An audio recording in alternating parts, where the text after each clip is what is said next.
Ini cara saya mula mengatasi masalah darah tinggi yang selalu naik, kepala berat dan leher tegang.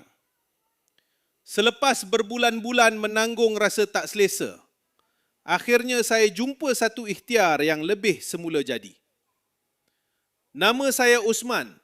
Dulu hampir setiap hari kepala rasa berat, leher keras, badan penuh angin dan emosi cepat naik walaupun sebab perkara kecil. Tidur pun tak lena dan bangun pagi masih rasa penat. Setiap bulan saya ulang-alik klinik ambil ubat, tapi masalah tetap datang semula. Nak fokus kerja pun susah. Doktor pun pesan, tekanan darah yang tidak terkawal boleh meningkatkan risiko komplikasi kesihatan. Saya nekat cari ikhtiar lain. Alhamdulillah, saya terjumpa kapsul ombak damai.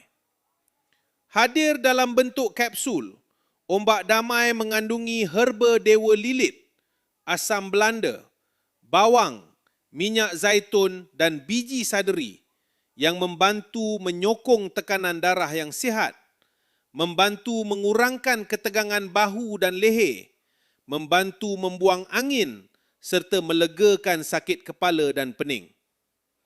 Saya amalkan satu kapsul pagi dan satu kapsul malam secara konsisten. Kalau anda pun alami masalah yang sama, dapatkan di showcase HQ Belluna Herbs atau klik pautan di bawah sekarang untuk dapatkan kapsul ombak damai dengan harga promosi sementara stok masih ada.